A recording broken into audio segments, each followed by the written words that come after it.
Good day, everyone. We're going to ask Google a couple of questions because, after all, as a person running for Premier of Ontario, I am known as a conspiracy theorist. So is Google right? Are your scientists right?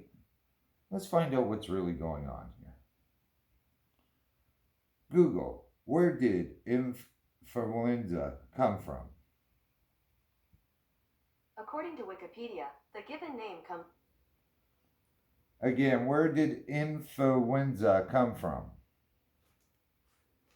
According to ABC News.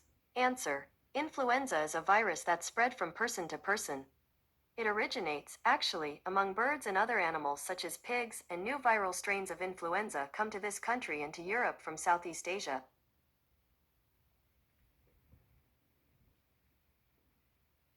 So, we are asking Google where it came from. So, we're going to watch this video right now.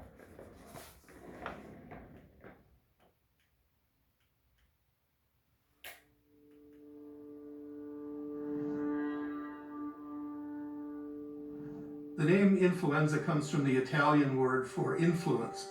It goes back to the 1500s when people didn't know what caused these epidemics of coughing and headache and muscle ache and death. Nobody knew about virus. It's called a cold, which we've been having for years and generations. So people believed that their health was being determined by the stars and the influence of the stars on our bodies. And now we know it's not stars, it's something even stranger, which is viruses. Viruses. Is that what they want us to believe? Where before it was called a pandemic.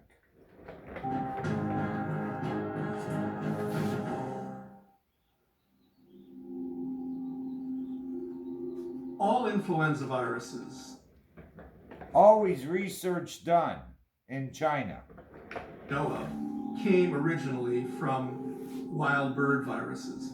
And not just any wild birds, but birds that are considered to be waterfowl like ducks and geese, or shore birds. And these birds are what we call the reservoirs of influenza. Is that what they want you to believe? So, how many people are really eating these birds? Billions and billions of these birds in the world. Many of them migrate, and influenza viruses circulate in them all the time on an ongoing basis. And by and large, these viruses don't harm these birds.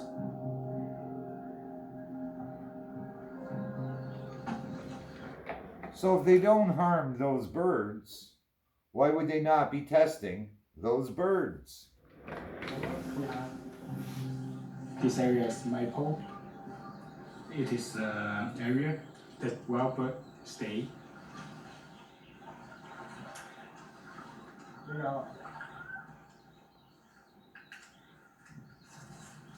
Then we are here to collect fecal sample from the wild bird.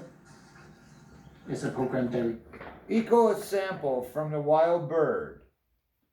So how many of us are eating that from the wild bird? I don't think too many of us are eating bird shit.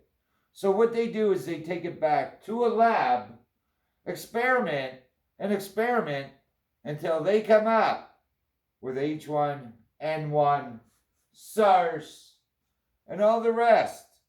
Just like they came up with, of course, hepatitis A and hepatitis B.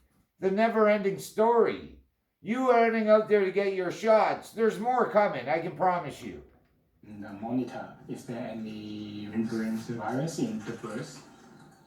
There's many birds fly from different countries during the seasonal change. So they inject the bird with the virus. And it doesn't affect the bird, but it affects the people.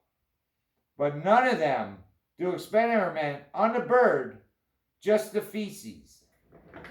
They are like Hong Kong, maybe carry the virus. These birds are by nature migratory species. They move to a place like Maipo in Hong Kong in the winter months, and then they go back up north in the summer months. And so you basically have a way in which these. So what the Chinese government is knowing is that the birds go from north to south all the time, which we're all aware of.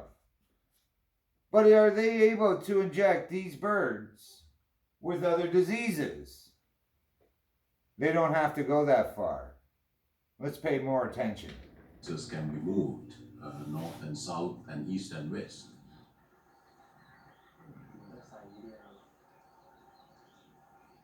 It is important to keep track of these viruses out there in nature. It's in order to keep track of these viruses in nature when you keep experimenting with them to kill millions of people. I've said it before and I'm going to say it again. We are not at war with a country. We are at war with our government. We have the American government, the leading sellers of all vaccination shots, along with China. Why would we want to keep it going? So we are trying to anticipate what influenza viruses can pose pandemic threats for the future. So this proactive surveillance helps us to try to keep one step ahead of this virus. So after the virus is known, why do you have to keep a step ahead on a virus when you keep experimenting with the viruses and knowing that they're going to get out with a lab? How ridiculous could you get?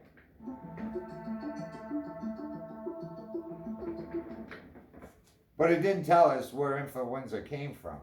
And it's not going to, because they don't want you to know that it's from a lab.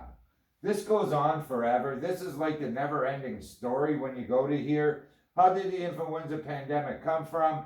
What was the 1918 influenza? What was it all about?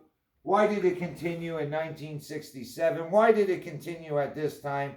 Why is it still continuing in 2021, where our government has handed over $8 trillion to, of course, our corporations, and of course, $2 trillion to the people, kept us out and kept us inside of our houses for years of a pandemic that wasn't even close to the SARS virus. 1%. Children that it doesn't even really affect have to get vaccinated or else they can't go to school. You can't travel. You can't do this. You are being populated control by your government. You don't want to make a change of real people. This election coming up in 2022 is going to be the most important election of our lives. Because after 2020, if you keep voting in your Liberal Party, your Conservative Party, and your NDP Party, you're going to be left with nothing but this continuing for our lives, your children's lives, their children's lives, of government doing one thing, killing people by the million because they believe that it's overpopulated. Come on, everyone. You don't want to vote for a real person? You don't want me to believe that our government is creating all of this? While they play around with it in labs? We are being fooled. And we are missing trillions of dollars. We weren't able to see our loved ones at funerals. And no one was able to pay their respects for them. What a disgrace our Canadian government really is, as we sell our country out to Chinese because we have Justin Trudeau, who is a sellout, and Doug Ford with his business, making all of the money for the pandemic from $5 million to $50 million. And you're all going, there's something wrong with you. Well, as this keeps going on, the never-ending story, what is right?